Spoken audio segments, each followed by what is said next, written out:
What's going on, everyone? Today we are taking a look at a portable power station. This is the VTOMAN FlashSpeed 1500. And then right here I also have their expansion battery, which is compatible with both the FlashSpeed 1000 and FlashSpeed 1500. So taking a look at the specs for the FlashSpeed 1500, this has a 1548 watt hour LiFePO4 battery, a 1500 watt power handling with a peak of 3000 watts, a 400 watt solar charging input, UPS function, and a built-in jump starter. As for the expansion battery, this is a LiFePO4 battery with a 1548 watt hour capacity. So combined, this gives you a total of 3096 watt hours.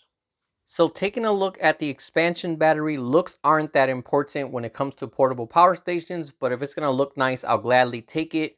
And this is definitely a very nice looking battery. I love the yellow and black theme that this has going on. And then this ring around it. Overall, it just gives me like a luxury sports car vibe and kind of reminds me of a Lamborghini.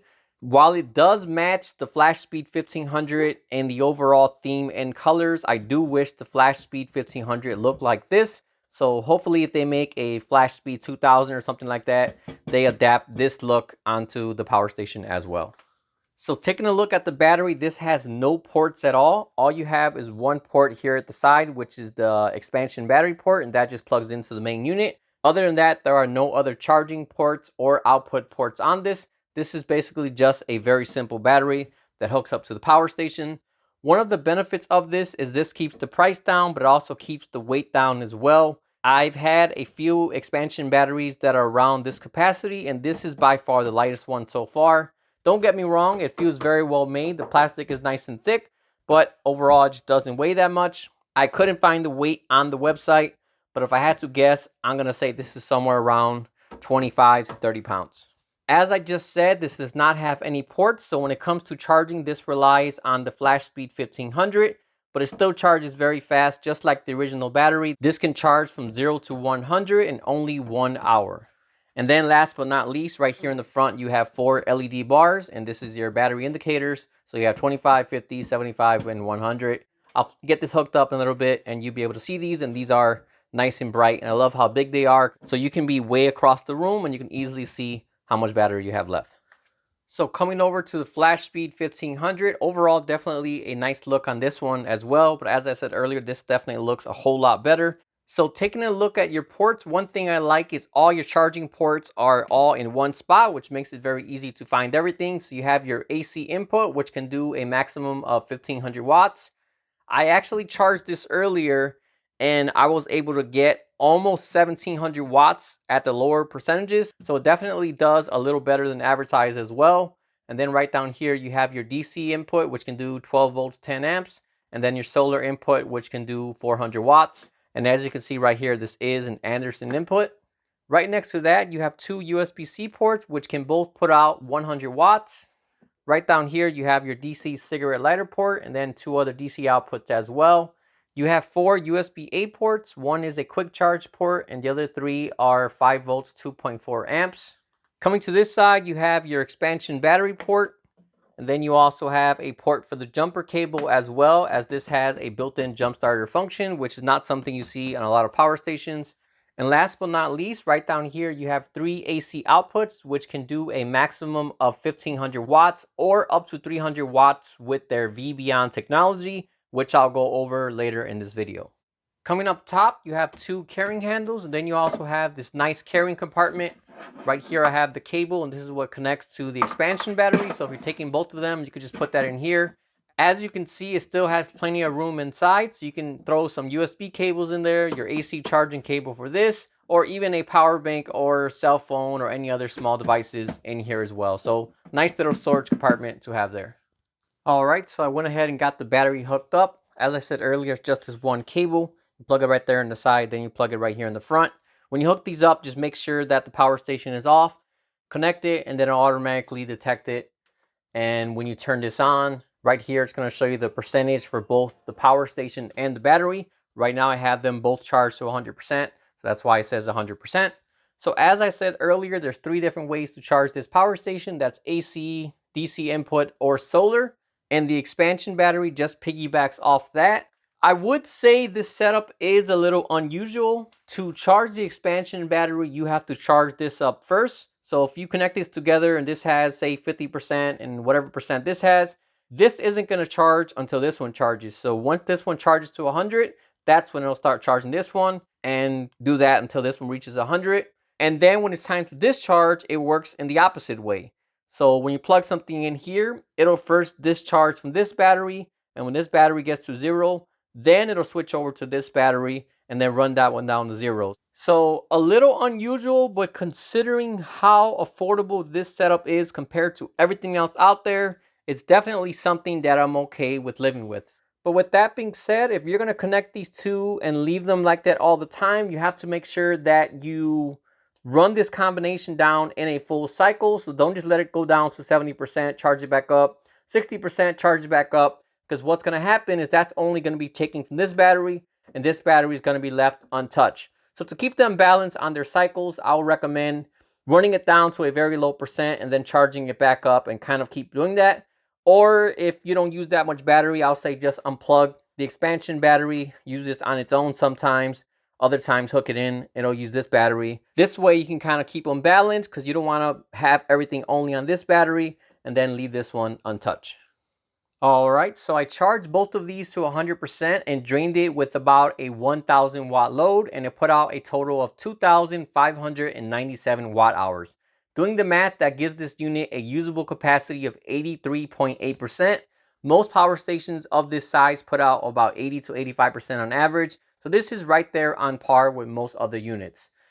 Then again, when you factor in the price, this is actually a lot better than most other units out there, since typically you would have to pay at least $500 to $800 more to get a capacity of this size.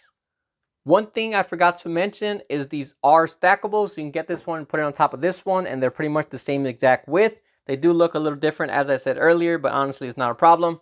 The only reason I don't have them stacked right now is it's just easier to film this way, and also it's on top of my bar table, which is pretty old, and I just didn't want to put that much concentrated weight onto one spot. Alright, so as I said earlier, this can handle 1500 watts with a peak of 3000 watts. I actually have a dedicated review of this unit on my channel already, but in case you came across this video and you didn't see it, I'll go ahead and display it again in this video.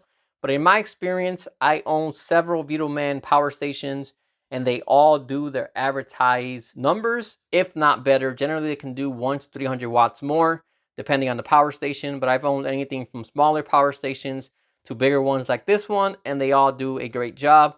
My first VTOMAN power station I probably bought about 3-4 years ago, and I have not had any issues. I use that one a few times a week at least, and it's still running great. So overall, when it comes to build quality and doing their advertised numbers, VTOMAN is usually good with that. Alright, so since this can do a power handling of 1500 watts, I'm not going to waste your time hooking up cell phones, laptops, tablets, anything small like that, because this can easily handle 50 cell phones or 20 laptops if you connected that to it. 1500 watts may not sound like a lot, but when it comes to regular things in your house, it's actually a lot of power. Most household items usually top out about 1500 watts at the most, as that's generally what a 15 amp breaker is rated for. So pretty much everything that you have in your house is going to be able to run on this no problem, whether that be a hair dryer or a full-size fridge, power tools. Well, some power tools, if you get some really heavier power tools, it may not work on this, but anything that works on a regular 15 amp outlet is going to work on this no problem. So let me go ahead and hook up this heater I have here. I think at the most, when it's at max, it draws about 1500 watts, but we'll go ahead and check that out now.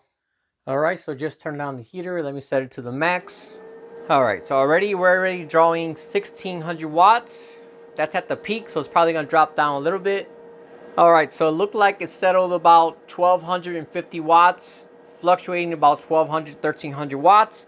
As I said, I had this power station for a few months now, and I usually can run it at about a 1700 watt load, and it'll hold that no problem. Once I get into about 1750, 1800 watts, that's when it'll shut off and protect itself. But between 1700 watts, that's when it'll run no problem. As I said earlier, this is only rated to do 1500 watts, so again, it does a little more than advertised. So as I said earlier, this has what they call V-Beyond technology, and this can run items up to 3,000 watts total. So how this works is, say for example, you have a computer and whatever else connected, and that's already at 1,000 watts. Then if I connected that heater that I just had connected now, that would add on normally 1,500 watts plus that 1,000. That's going to be way over what this can handle, and any regular power station that would shut off. But what this power station does is, instead of shutting off, it's going to let me run everything that I have connected to it already. But instead of running the heater at the full wattage, it's going to step it down and run it at a lower wattage. Yes, it's going to put out a little less heat, but it's going to allow me to run that heater and the rest of my stuff still, which I normally wouldn't be able to do with a power station of this size. So definitely a cool technology to have built into the power station, as that gives you a little more usage compared to the regular 1,500 watt power station. The V-Beyond technology does only work with non-voltage sensitive things. So this could be a hair dryer, a electric cooktop, a heater, basically anything that runs on a resistive load, and like I said earlier, doesn't require its full voltage to run. Another thing I really like about this setup is its flexibility. So if you have the option to go with a power station that's 3,000 watt hours or something like this that's separate, I would highly recommend going with something like this. Unless of course using it for a situation where you're going to leave that power station in one spot and never touch it, then you might be better with just the one unit.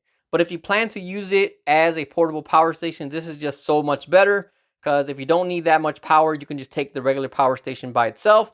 And then if you're going somewhere where you know you're going to need the extra runtime, whether that be because you're going to be there longer or you're going to run something that requires more power, that's when you can take the extra battery with you as well. Same with storage and transportation. You have a big power station, it's not going to fit in most trunks. It's going to take up a whole lot more space. With this, you can break it up, put one of these in the trunk, one of these in the back seat, or you can just lay them down like this and put stuff on top. So again, it's just going to be a lot more easier to transport. Same with storing. You can put them in different places. And then last but not least, it also makes it a lot easier to transport. If you have a 3,000 watt hour power station, typically those can get pretty heavy, almost getting into 100 pounds. With this, is so much easier. You carry that one first, then carry this one. It just makes it less of a hassle compared to moving a larger power station. So once again, unless you plan to leave the power station somewhere and not touch it, it's usually a lot better to go with a separate setup like I have here. So I know there's a lot of people out there that get nervous when it comes to storing large batteries like this in their house, but rest assured you don't have anything to worry about, as all VTOMAN power stations come with their Life BMS protection. This includes a ton of different ways to keep both batteries safe, including overheating protection, spark protection, over voltage protection, and a lot more. I'll throw an image up on the screen so you can see what they all are as well. Overall, this is definitely a great power station. It works well, it has a good usable capacity, and it's also very affordable as well. So overall, if you happen to be shopping for a power station around this size, I would highly recommend the VTOMAN FlashSpeed 1500. And then if you need more capacity, I would definitely recommend the expansion battery as well. Alright, well that about wraps up this video. As usual, if you have any questions at all, feel free to drop me a comment and let me know. Otherwise, thanks for watching, and I'll see you all next time.